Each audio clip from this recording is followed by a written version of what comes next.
حاصل کی ہے، بلکہ متقدمین کی روشنی کے محدود دائرے سے نکل کر اس فن میں وسعت و ندرت بھی پیدا کی ہے، اور خالق کائنات کی عطا کی ہوئی مخصوص صلاحیت کے سبب اس اختراع و ایجاد میں اپنی ذہنی نظافت و جدت کا بے پناہ مظاہرہ کیا ہے۔ یہاں مزید ہم آپ کے سامنے فن خطاطی اور اس کے پس منظر کو واضح کرتے ہیں۔ سامعین، خطاطی یعنی کتابت، کیلیگرافی ایک بہترین اور بلند ترین فن ہے۔ اس فن کے ماہرین کو دنیا نے بڑی قدر و منزلت کی نگاہ سے دیکھا ہے۔ فن خطاطی جہاں ایک طرف ہمارا اہم ورثہ ہے، وہیں دوسری طرف اس فن نے ہندوستانی ثقافت کو بہترین فنکار بھی دیے ہیں۔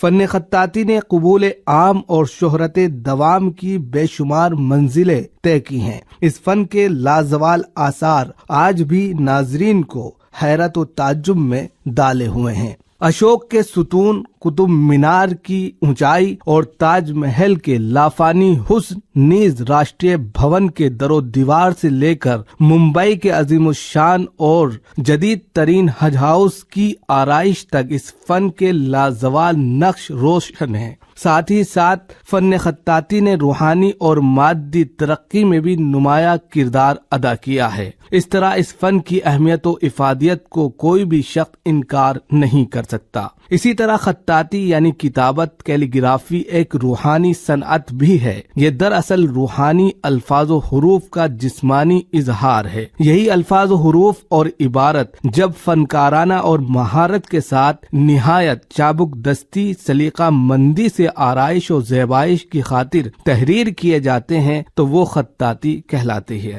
جبکہ اس کو لکھنے والا خطاط کہلاتا ہے۔ لیکن کسی خوشنویس کے ذریعے اصول و قواعد فن کی پاسداری کے ساتھ کاروباری اور پیشہ ورانہ انداز سے کی گئی تحریر کتابت کیلیگرافی کہلاتی ہے۔ جس زمانے میں ٹائپ رائٹر اور کمپیوٹر وغیرہ کا چلن نہیں ہوا تھا، اس زمانے میں درباروں، محلوں، یہاں تک کہ سرکاری دفتروں میں بھی منشی اور کاتب ہوا کرتے تھے۔ لیکن جب پریس کا دور آیا، چھاپے خانے کی ترقی ہوئی اور مختلف ذریعوں سے کتابیں چھپنے لگیں تو فنی اور صنعتی نقطہ نظر سے اس کام کے کرنے والوں کی بڑی تعداد میں ضرورت پیش آئی اور فن کتابت کیلیگرافی ایک مستقل پیشہ بن گیا۔ لیکن اس کے لیے یکسوئی، انفرادیت، ہم آہنگی اور ہم رنگی کی بہت زیادہ ضرورت ہے۔ اسی وجہ سے فن خطاطی دراصل فکر، جذبات، اعصاب، نفسیات، عضلات کی ہم آہنگی کا دوسرا نام ہے، جبکہ ایک خطاط کا اپنے رسم الخط، سامان، عبارت اور اپنی تہذیبی وراثت سے پوری طرح مربوط و ہم آہنگ ہونا بھی بہت ضروری ہوتا ہے۔ اس طور پر دنیا بھر کی صرف 3 تہذیبوں نے عالم انسانیت کو بہترین خطاطی کے اعلیٰ نمونے پیش کیے ہیں۔ فن خطاطی کے پس منظر میں آپ فنون لطیفہ کو یاد کیجئے۔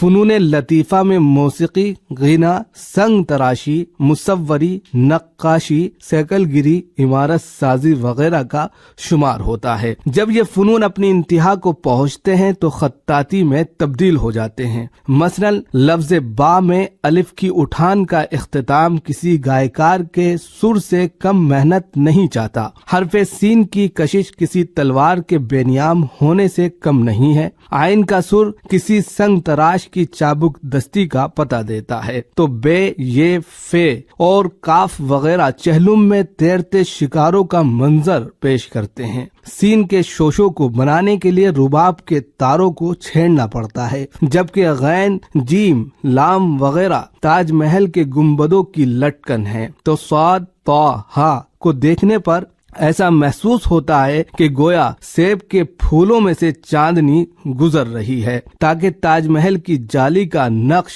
کاغذ پر ابھارا جا سکے۔ سامعین، خطاطی میں تحریر کی بڑی اہمیت ہے، اس لیے یہ بات تاریخی اعتبار سے تسلیم کی گئی ہے کہ آج سے تقریباً 5000 سال پہلے تحریر کی ابتدا شروعات ہوئی۔ اولاً مشرقی وسطیٰ کے ایک نہایت مہذب قبیلے نے یہ محسوس کیا کہ تصاویر کا استعمال بولے جانے والے الفاظ کی ادائیگی کے لیے کیا جا سکتا ہے۔ پھر اس کے بعد سے ہی الگ الگ تحریریں، خطاطی وجود میں آتی رہیں۔